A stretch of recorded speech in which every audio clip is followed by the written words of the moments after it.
Welcome to Bible Mysteries. You're listening to episode 63, The Sons of God. What if there are secrets in the Bible the world doesn't want you to know? Are you ready to take the red pill? And now, here are your hosts, Scott and Xena.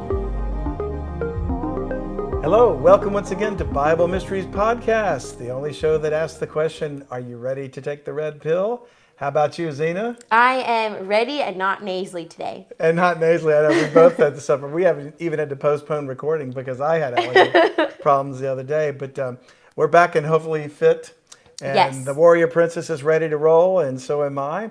This is going to be our 63rd episode, Xena. Wowzers. And I want you to know I'm a little behind on answering some of our listener emails, but a lot of people are singing your praises. So just want you to know that people. Thank you. I appreciate that. We appreciate all the kind words, but I'm especially thankful that you're recognizing all that goes into this and the input. We have great questions that people send, but sometimes it's nice just to get that little attaboy. Yes.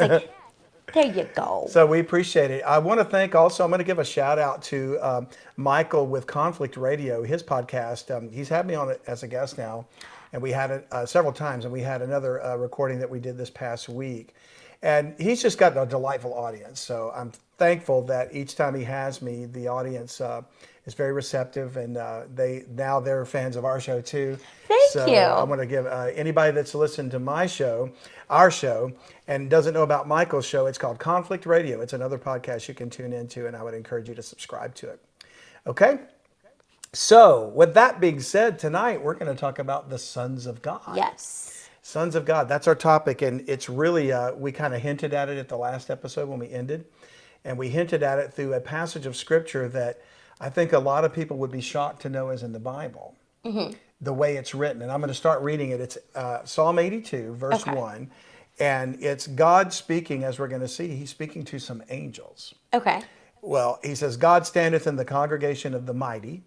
He judgeth among the gods, little g-o-d-s, the gods. So who are the gods? There's only one God, right? Well, we'll find out. And here's what he judges. How long will you judge unjustly and accept the persons of the wicked? Selah. Defend the poor and fatherless. Do justice to the afflicted and needy. These are the same things we want to see, right? Deliver the poor and needy. Rid them out of the hand of the wicked. They know not, neither will they understand. They walk on in darkness. All the foundations of the earth are out of course. I've said you're gods, and all of you are children of the Most High. So there's our first clue as to who these are. Okay. But ye shall die like men. There's our second clue. They're not men. Whoever these people are that he's referring to as gods, they're children of the Most High. They're going to die like men, so they must not be men, and fall like one of the princes. Arise, O God, judge the earth, for thou shalt inherit all nations. And I love that last verse there talks about God inheriting all the nations, because he's coming back to do just that. He's going to reign over the nations. So it tells me, when we put the whole picture together, who is currently reigning over the nations? Well, it's these gods. Yeah. So they're children of the Most High, and as it turns out, we're talking about angels. Okay.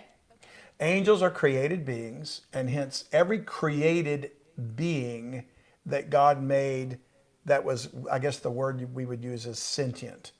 They can think, they can reason, they have a mind, whatever. Unlike, and I don't want to, anger anybody, but unlike animals. Now, I don't mean to say animals don't communicate to us, and we love our dogs. We all know that animals are domesticated. Like, we domesticated them. Ideally, from a wild state, ideally, like they're not going to sit there and have a conversation with you. Right. Sorry. Now, That's my just cat the truth. tries. She fusses at me a lot. Right. If I'm late, with her food. So I do get a lot of scoldings.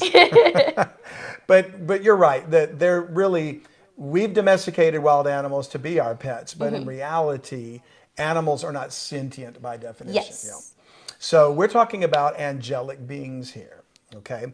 And in fact, what we're going to do is we're going to look at some terms here. So the gods in the scriptures here, the Hebrew word is Elohim.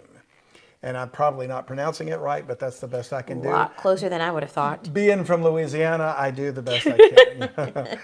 So the word is interpreted as rulers and judges. So in a King James Bible, Elohim can be translated into English as either rulers or judges. Divine ones, angels, or gods. And here we see it's gods. So we're getting a picture that they're angels. They're these created beings. Adam was called the Son of God because he was a created being too. Yes. But everyone since Adam and Eve have been born, and since every human being was born after Adam and Eve sinned, we are in the image of man rather than the image of God. You know, Okay. we are in the image of God in the sense of his original creation, but we don't currently possess the form of the image of God right now. We're going to put that on later as in the resurrected bodies, you know. So they're considered gods because they are not man, and they like, what's the word I'm looking for? Can they do things that are, I don't want to say supernatural, but that would be considered supernatural? I think that would be the fair assessment. And I hate to pull the Marvel universe into this every time because I know you're not a big fan. But I know in my mind I've changed my perception of angels over the years. I mean, we grew up and we think sometimes they're like these little babies with diapers and wings. Yeah. And cupids, or they're female and they're beautiful long hair, whatever. Or they're, whatever they are. I'm not even sure angels actually have wings. Cherubim do, but angels appear to be like men. But I would say if I had to put an analogy of some kind to a modern perception of it, Asgardians, like Thor, or Loki, or any of those in Asgard. They're probably more like that, powerful humans, or powerful like humans, but not humans. And Adam was probably very close to that in nature, although without the experience, because what we're going to find out is these are ancient beings. The angels are not like these Johnny-come-latelys. Man wasn't created and then the angels. Yeah. It was the opposite. And so as anybody that's listened to our podcast knows, I don't take the view that many, many Christians do of what we call young earth creation, which means earth was created about the same week that Adam was made. So man, as Adam forward, has been on this planet for 6,000 years. So therefore, they say the earth is about 6,000 years old. The evidence is to the contrary. It's millions of years old, and so is the universe. So I would argue that God created heaven and earth whenever he did, however long ago it was, and angels were there to witness him. And we're going to read a passage about that. Okay. You've heard it before, and I know we've talked about it before, but for the benefit of our listeners, we'll go to a passage where the angels actually witnessed the foundation of the earth. And that could have been millennia before man was made. So with the term Elohim used as gods, but also knowing it's translated as both angels, rulers, judges, and divine ones, we begin to get a picture that these gods were mighty rulers at some point, that God intended to guide mankind, but they didn't do it.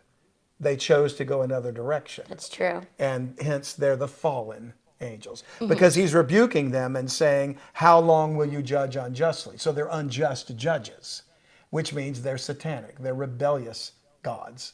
And he calls them gods because in another sense, they decided to take the direction of, instead of being obedient to the Lord, what if we act like gods and we receive the worship of men? And hence the false gods as a part of their whole experience. But what's interesting about this is you get the feeling as you read Psalm 82 that it's like God talking to them from his throne as if they were standing before him, getting either rebuked or fussed at or trying to be corrected. So I see like a heavenly council.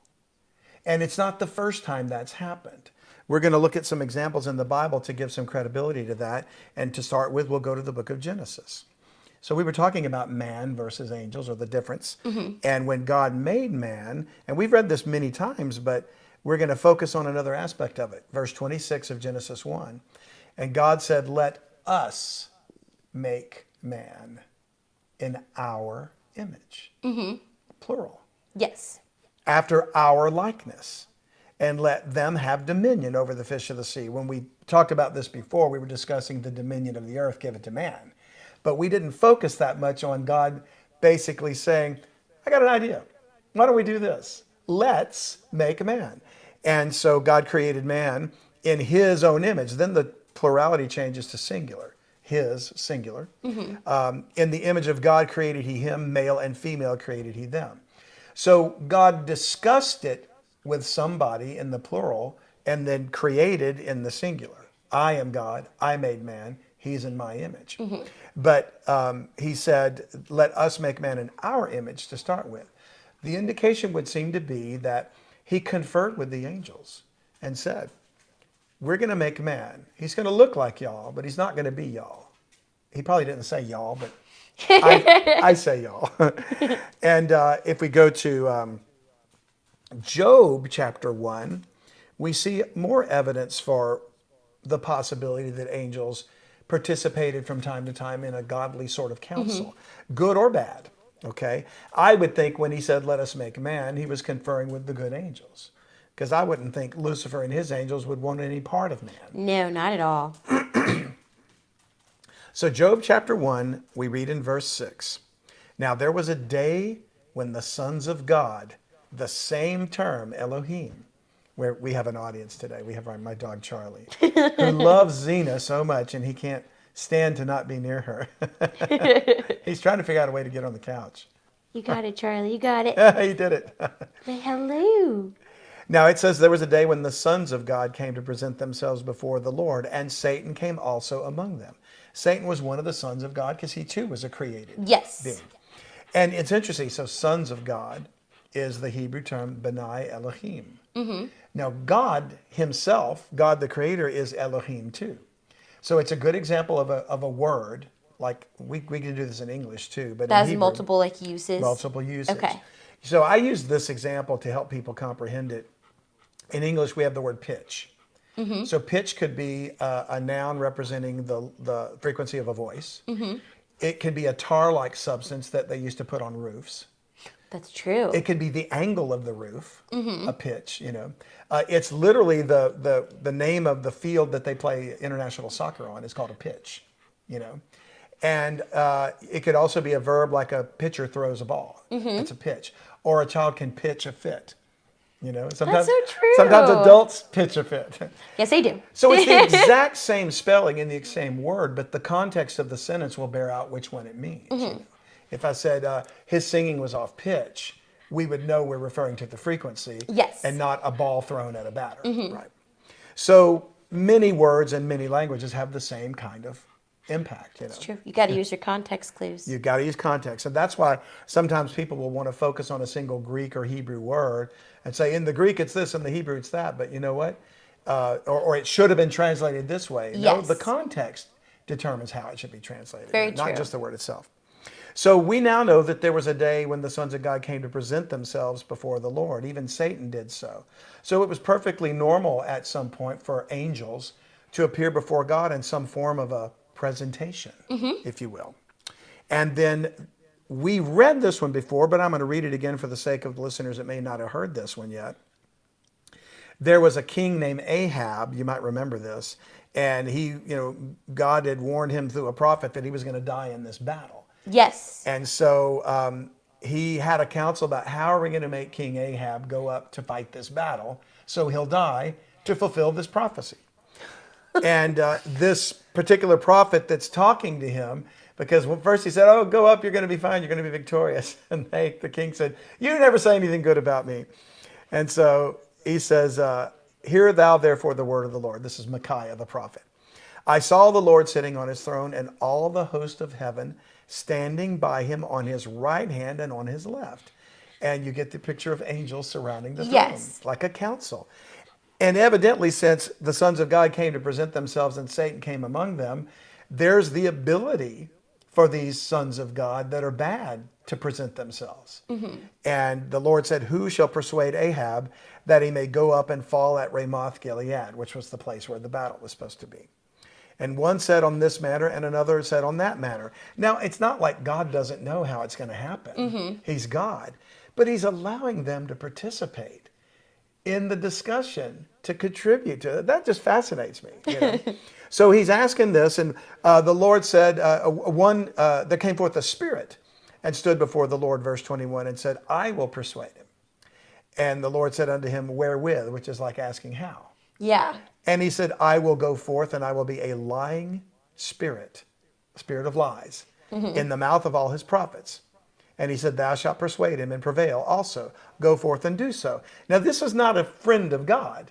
He's a spirit, and evidently a lying spirit, so whatever this fallen angel or person is. And incidentally, the next episode, 64, we're going to talk about principalities and powers. We're going to look at the different types of these fallen beings. They're not all just angels, right? So this spirit, they're all spirits in some sense, but they have bodies. Don't think of a spirit as only having a spirit and no flesh or no physicality to it. But this particular one said, I'll be a lying spirit. So I don't take him to be a good guy. No. I take him to be a bad guy, but willing to participate in this thing. It kind of makes you wonder, well, why would he want to help fulfill God's prophecy? And maybe it's not that he wanted to help. Maybe he thought that somehow it could, like a reverse psychology thing. Who knows what he's thinking? But what we find out is these sons of God, or gods, were really these created beings, some of whom are faithful to the Lord, some of whom rebelled, but they're our ancient brethren. Because we are, just as the faithful angels are still sons of God and part of his kingdom, we that believe on God and are true to him, and he accepts us as adopted children, become sons too, or children. And so therefore, that makes us all one big family. Okay. So Thor is going to be my brother. He's my big older brother, or whoever. I'm using that as simply an analogy. But there are ancient brethren. So look at how ancient. We go back to Job, and we've discussed this before too, but we're going to read it again for the sake of this context. Chapter 38, verse 4, God is speaking to Job out of a whirlwind, and he says, where wast thou when I laid the foundation of the earth? Well, that's a long time ago. And, if we believe geology and, man may have corruption in him, but sometimes we can figure things out. Yes. We discovered fire, we discovered electricity. It's always been there, but we had to learn, right? And that kind of brings us back to this whole thing about how long will you judge unjustly when he fussed at the gods? Why didn't they lead us into the proper wisdom? Very true. And they could have, but they led us down the path of darkness. These did. But had they done the right thing, we would have been given that wisdom. And with that wisdom would have come technology. So when we talk about things like UFOs, I believe that's superior angelic technology. And I think that there's a possibility that governments know about it, possibly use some of it. But for the most part, it's being used against mankind. And we've talked about some of that before, the idea that in the end, Lucifer will be cast down and he'll probably pretend to be an alien or something with advanced technology. So he says, where wast thou when I laid the foundations of the earth? Declare, if thou hast understanding. Who hath laid the measures thereof, if thou knowest? Or who hath stretched the line upon it, like he was building it, in construction terms? Whereupon are the foundations thereof fastened? Or who laid the cornerstone thereof when the morning stars sang together and all the sons of God shouted for joy? Sons of God is Benai Elohim. It's the same word as gods in Psalm 82. So the sons of God were the angels. They shouted and sang when God laid the foundation of the earth. In our very first episode, we discussed they did this because it was a place for them. And I believe that they were given, it was part of God's kingdom. They were given some rule and authority. And there was an entire civilization of angels. And one of those angelic beings was Lucifer, who was a king. And evidently he was sort of the top dog. And he led this rebellion against God, right? That guy. But as we know now, because of that rebellion, the earth became a mess. God renovated it in the first chapter of Genesis. And then he put man in charge of it. And that's forever, as we've seen. That's the birthright. That's the title deed. And to prove that, in the book of Hebrews, in the New Testament, chapter 1, we read in verse 13, "But to which of the angels said he at any time, Sit thou on my right hand until I make thine enemies thy footstool? Are they not all ministering spirits sent forth to minister for them who shall be heirs of salvation?" So the angels basically became our guides to minister to us. They've been around a long, long time, but when God started this whole plan with man, the angels became ministering spirits, and as we'll see later, he didn't give them dominion of the earth or the world to come. Man gets that. Yes. So there's a special connection that God has to mankind, but there's a uniqueness to the way this family is going to eventually all come together.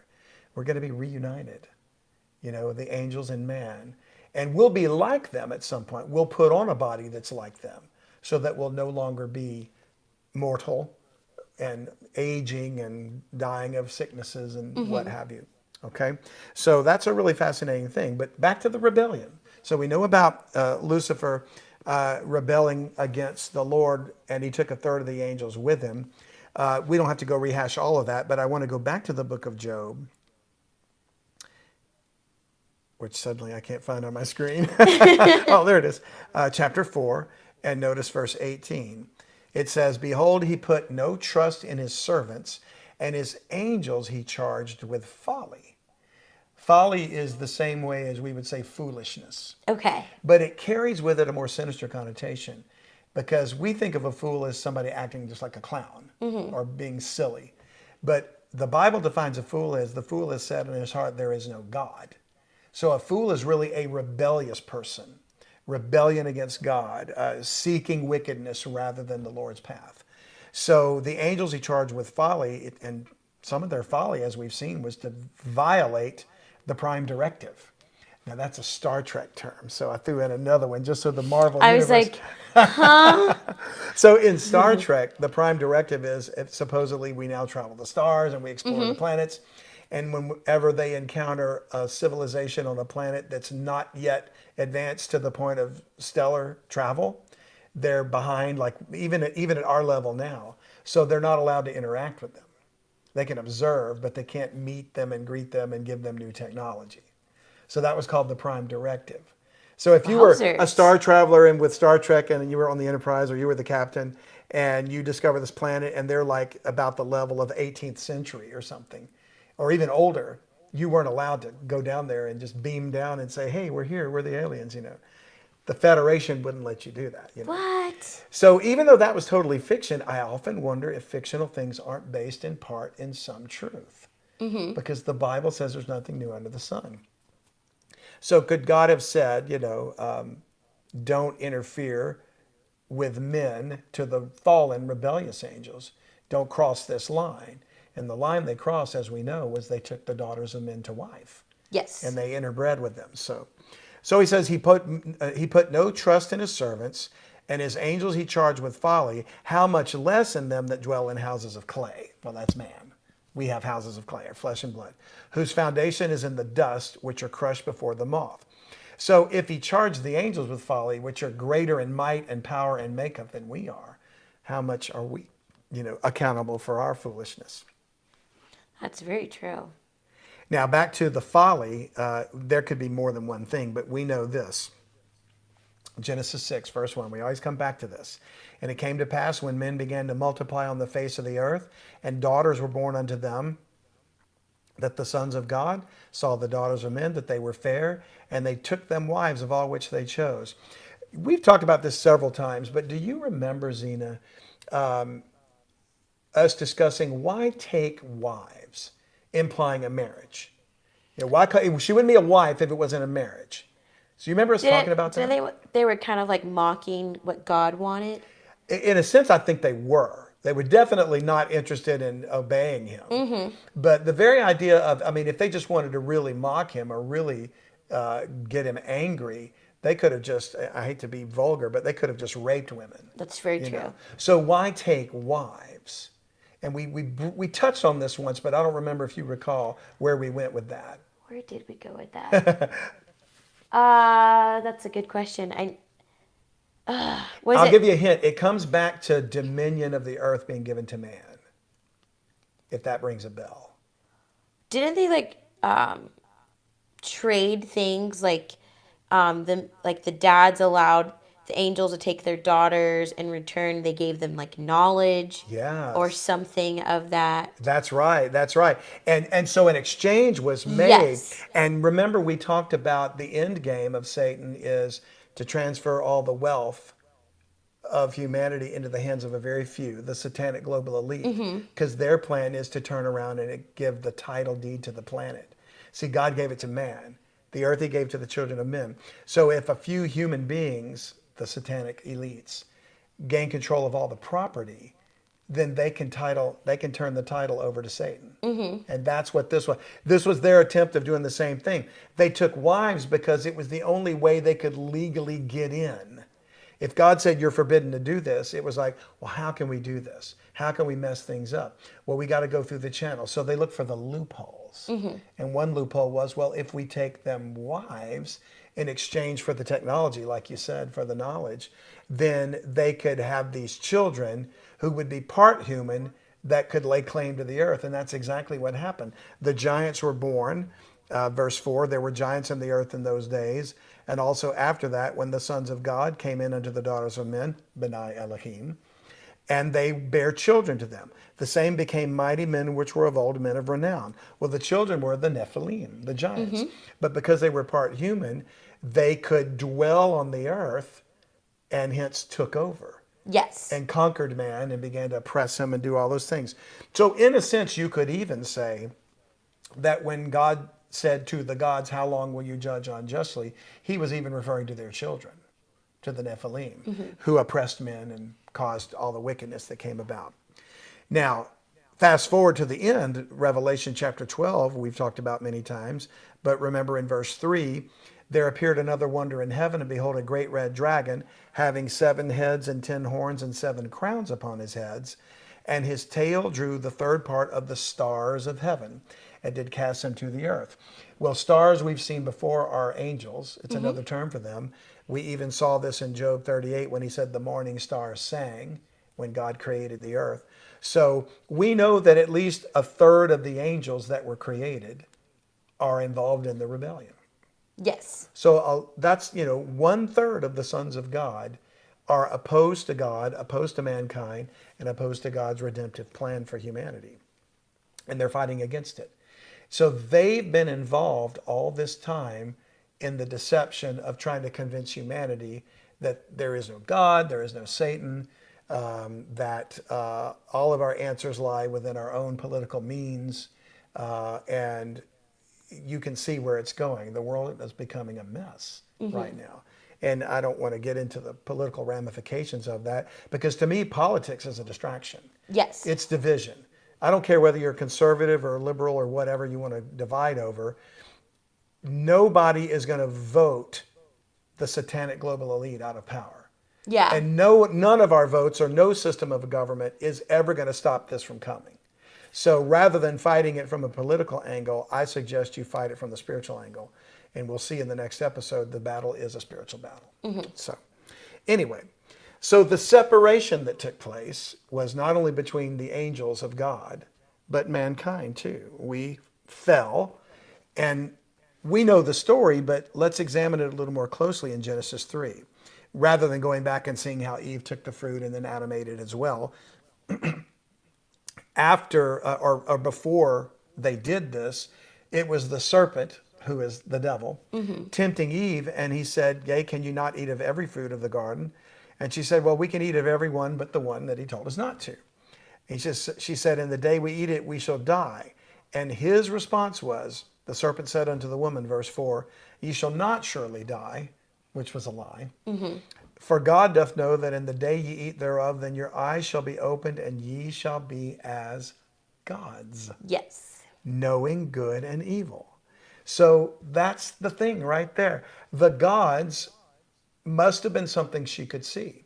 She was aware of their being out there, these Elohim, and she could see them and see that they were higher or mightier than her and Adam.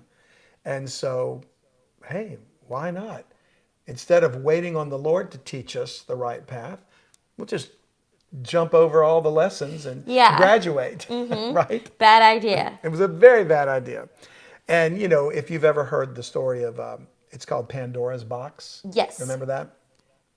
That's really a Greek adulteration of the fall of Adam and Eve. Okay. It's really just their perverted version of it, but it's essentially trying to show the same thing.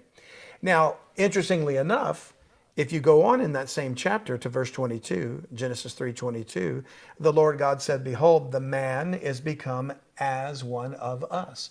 And we're back to that plural thing again, the Elohim. Right? He's become as one of us to know good and evil. And now, lest he put forth his hand and take also of the tree of life and eat and live forever. So God drove him out of the garden. But he could have eaten of the tree of life in a sinful condition, and he would have lived forever in a body of sin. So God forbade him to do that. Makes you wonder who else could have had access to the tree of life, Yeah. Is it possible that the sons of God also had to eat of the tree of life to maintain immortality? Are they immortal by created act, or are they immortal because they eat of the tree of life? If Jesus Christ is the source of all life, and he's the source of eternal life, then I would think that the angels also have to have access to the tree of life too. Yeah, I guess they do. I didn't think about that. Yeah, it's just a thought, It's one possibility. Like, just move the tree so Satan can't eat from it. Well, that's what makes me wonder, because he said he drove the man out of the garden, and he placed at the east of the Garden of Eden cherubims and a flaming sword which turned every way to keep the way of the tree of life. Well, God could have just posted a really big guy or an AK-47 or something to keep man out of there. But he posted cherubims, mighty angelic beings with the four heads, that could see all around, and implying that it looks like they had to keep more out than just man. Maybe they were there to keep out anything, including fallen angels who might want to take and eat of the tree of life, That just makes me question why they're still living. Yeah, well, so it kind of begs the question, are they, he said, you shall die like men. So maybe they're going to die because they don't have access to the tree of life. Makes sense. Yeah, it's something to think about. Yeah. So in Hebrews chapter 2, we'll kind of wrap this thing up or start wrapping it up. In verse 5, Hebrews 2, verse 5. Sometimes it just does not want to go. And I hinted at this a moment ago. Verse 5, for unto the angels hath he not put in subjection the world to come, whereof we speak. Man's given dominion, and we mean mankind, not just one group of men, but all of humanity.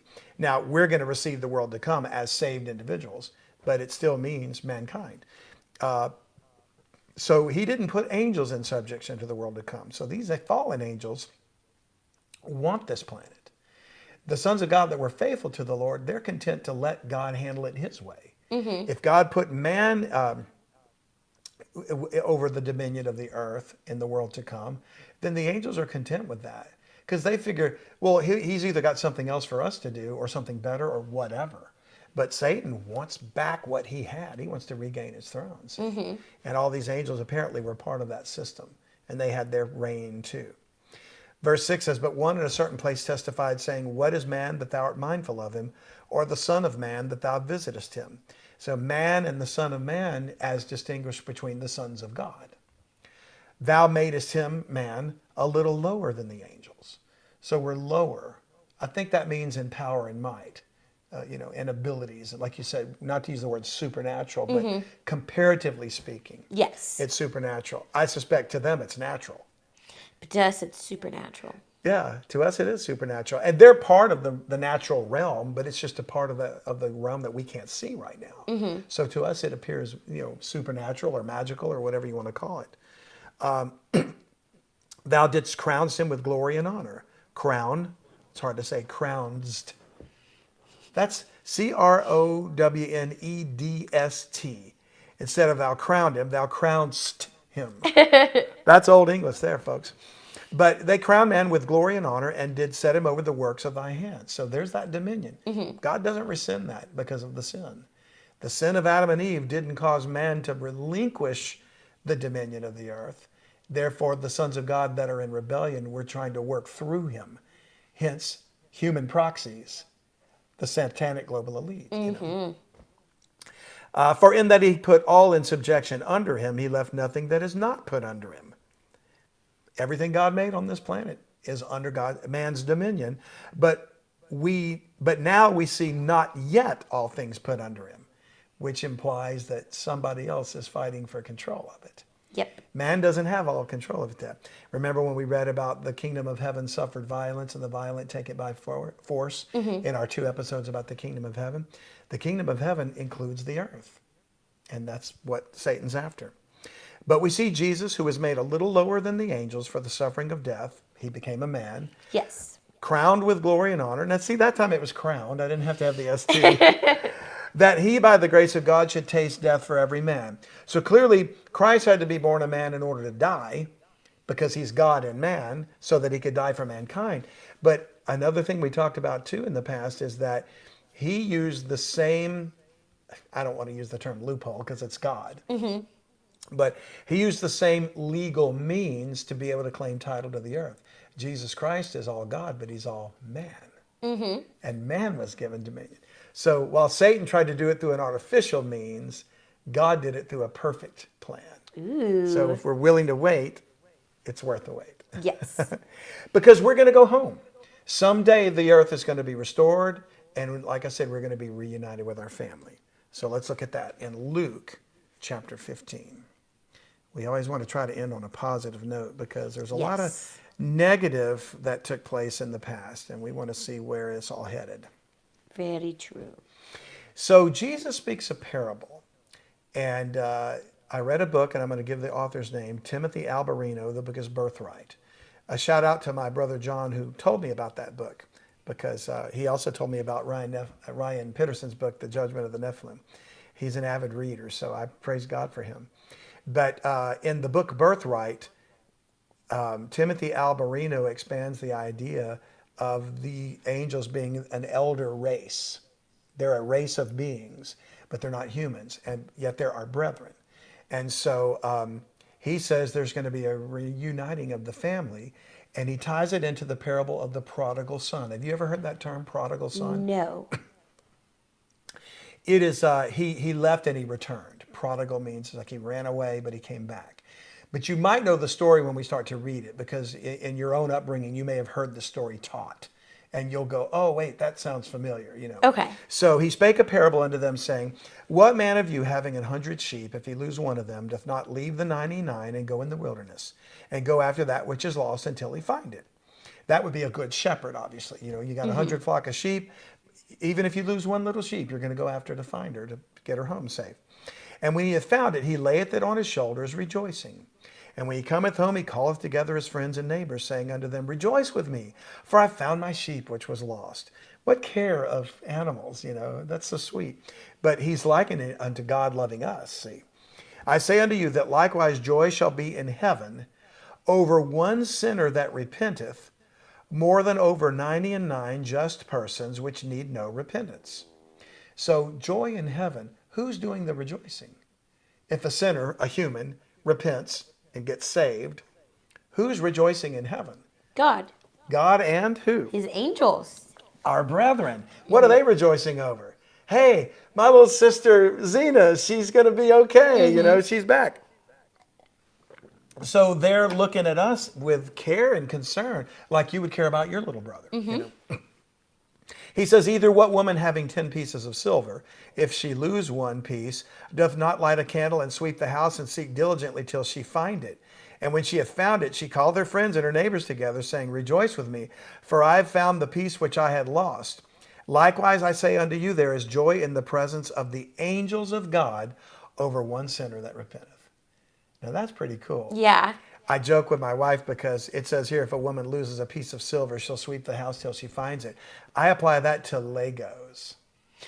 Oh my goodness. Because our kids, when they were little, they loved to play with Legos. And if we went over for a play date at a friend's house, she somehow knew instinctively if one little piece of a Lego kit was not in the bag, she would know it was missing, and we would not leave that house until she found it.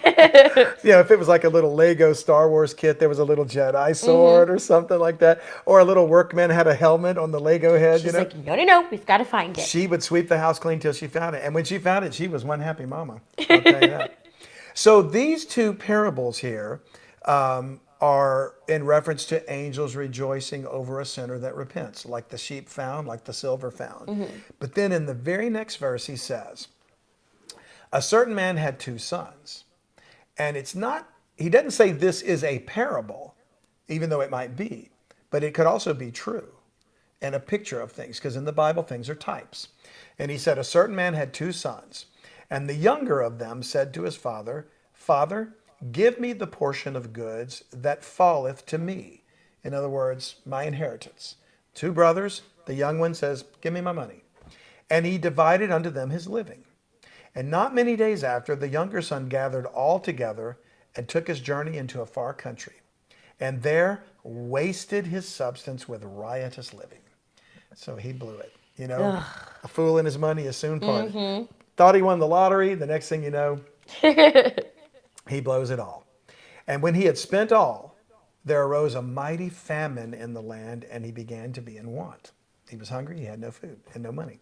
And he went and joined himself to a citizen of that country.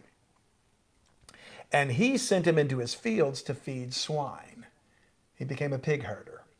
So this guy, now he's the heir of a fortune. He blows it all. Now he finds some stranger in the country, and he sends him out in his fields to feed the pigs. And he would have fain filled his belly with the husks that the swine did eat, and no man gave unto him. He was so hungry he would have eaten the pig slop. That's how bad it was, yeah. Poor guy. And when he came to himself, he said, how many hired servants of my father's have bread enough and to spare, and I perish with hunger? I will arise and go to my father, and will say unto him, Father, I have sinned against heaven and before thee, and am no more worthy to be called thy son. Make me as one of thy hired servants. And he arose and came to his father. Does any of this sound familiar? Did they teach this to you when you were growing up? It sounds familiar, but then it kind of doesn't. Kind of doesn't? Okay. I'm not sure what different denominational groups focus on, but this was always one that I remember hearing a lot about. And so he is a picture of a lost person.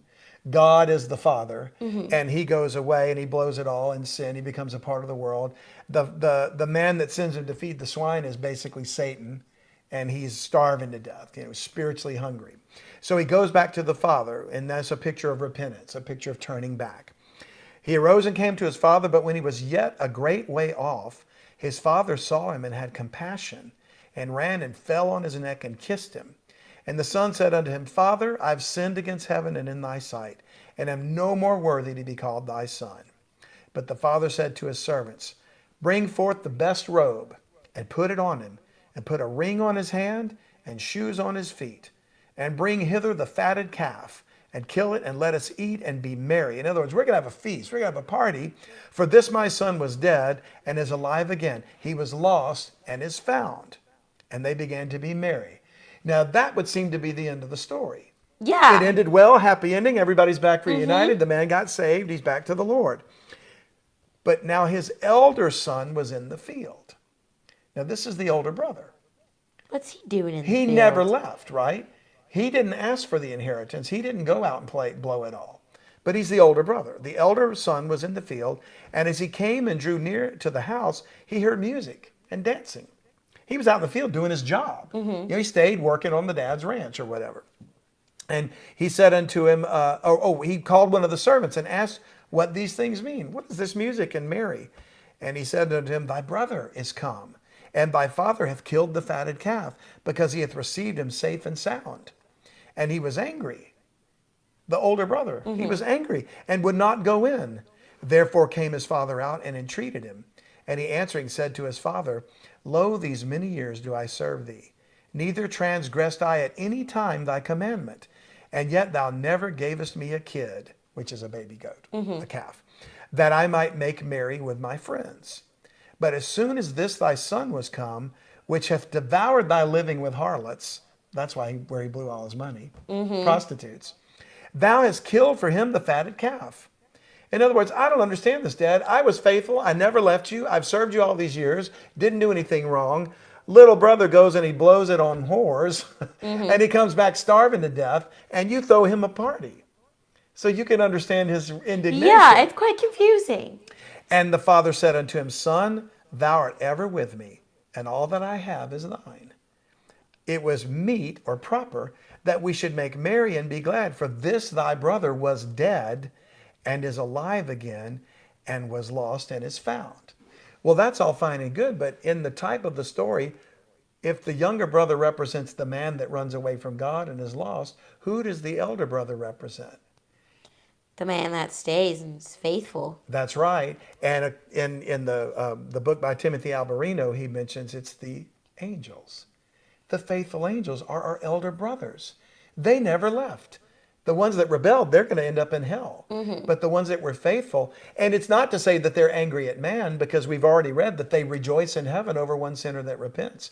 But you're seeing an example of the relationship, the familial thing that's going on, that we're going to be once again reunited with them when we are able to put on the bodies like they have, as 1 Corinthians 15 verse 42 says. So also is the resurrection of the dead. It is sown in corruption, it is raised in incorruption. It is sown in dishonor, it is raised in glory. It is sown in weakness, it is raised in power. It is sown a natural body, it is raised a spiritual body. So there's a spiritual body. Even though we call it spirits, they have a body. We just can't see them. Okay. And so it is written, the first man, Adam, was made a living soul. The last Adam, which is Christ, was made a quickening spirit. Quickening means he can raise from the dead. And so, howbeit that was not first, which is spiritual. We don't get the spiritual body first, but the physical body, the fleshly body, that which is natural. And afterward, that which is spiritual. The first man is of the earth, earthy. Adam was made from clay. The second man is the Lord from heaven, Jesus Christ. As is the earthy, such are they also that are earthy. You and I, flesh and blood. We're like Adam, okay? But, and as is the heavenly, such are they also that are heavenly. Whatever angels are made of right now, one day we'll put on a body like that. And we'll have a heavenly body, a spiritual body. And as we have borne the image of the earthy, which we bear now, the image of Adam, we shall also bear the image of the heavenly. We'll bear the image of Christ in these glorified bodies. And now this I say, brethren, that flesh and blood cannot inherit the kingdom of God. We can't go into that kingdom in this fleshly body right now. Neither doth corruption inherit incorruption. Behold, I show you a mystery, one of my favorite mysteries of the Bible. We shall not all sleep, die, but we shall all be changed, physically changed, in a moment, in the twinkling of an eye, at the last trump. For the trumpet shall sound, and the dead shall be raised incorruptible, and we shall be changed. We're going to change this old fleshly sinful body, and we're going to put on a body that's like the angels. Okay. We won't be angels, but we might be filling some positions by the vacated thrones of the fallen angels. Ooh. And that's cool to think of. That is. And so to close it all up here, 1 John chapter 3 is interesting because John wrote these words, verse 1, Behold, what manner of love the Father hath bestowed upon us, that we should be called the sons of God. We have become by adoption sons of God. Therefore, the world knoweth us not, because it knew him not. If they didn't recognize the Creator, they don't care about you and me, right? But, beloved, now we are the sons of God, and it doth not yet appear what we shall be. But we know that when he shall appear, we shall be like him, for we shall see him as he is. And that's our hope, that we're going to see Christ and we're going to be like him. We're going to be reunited together. And I'm out of time to go into some of the other passages, but the big reunion is going to take place in a time in Ephesians 1 that's called the dispensation of the fullness of times, when he's going to gather together in one, all things in Christ. So we'll have to save more discussion about that for another time. But I love the fact that it's called literally in the Bible, the family of God. Ooh. The family of God, and it includes everything. And who knows what other created beings are out there that he's never even revealed to us. That's very true. Or for that matter, what he will create in the future. and we'll sing and shout for joy like the morning stars They'll be did. flying dogs. That would be an interesting project. Charlie, would you like to fly? He's like, yes, I would. Yeah, he's just right now sleeping. So, well, Xena, I thank you so much for being a part of this today. Thanks for having me. And thank you all for listening today. I hope something we've said kind of gives you some insight in what these angels truly are. And next week, we're going to talk about more in depth about the fallen angels, the bad guys, because they're referred to in the Bible as principalities and powers. Ooh. And we're going to look into that power. So join us next week. Yes. Thank you guys so much for listening in every week. Please like, share, and subscribe, and leave a comment down below of something new that you've learned or something you would like us to go over.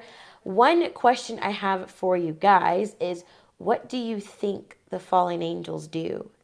Oh, good question. What do they do? What do they do? They make a lot of mischief. Yeah, but like, has something something interesting happened in your house that you're like, fallen angel did that? Oh, I'm glad you said that, Xena, because I want anybody out there that listens to know that if you write me at unlockthebibleNow@gmail.com, and I did have a young man reach out to me about an experience that he had in Sweden. Ooh. Yeah, and what he thought was a UFO, and now he's convinced was another angelic thing that was going on. And I plan to have him on as a guest. I'm not gonna give his name yet until I can confirm that. But I'd like people to hear his story. If you've got a story like that, reach out to me. Let me know. I'd like to hear it. So yeah. Yes, please do share. You're kind of hinting around about what fallen angels do. Yes. That reminded me. It's a good question. Dun, dun, dun. Get your brain thinking. That's right. Well, thanks again for listening today, and you all have a wonderful week. Bye, guys. Bye-bye. Thank you for listening today. If you like what you heard, please subscribe to Bible Mysteries and share it with a friend. If you want to learn more, you can go to Unlock the Bible Now. That's utbnow.com.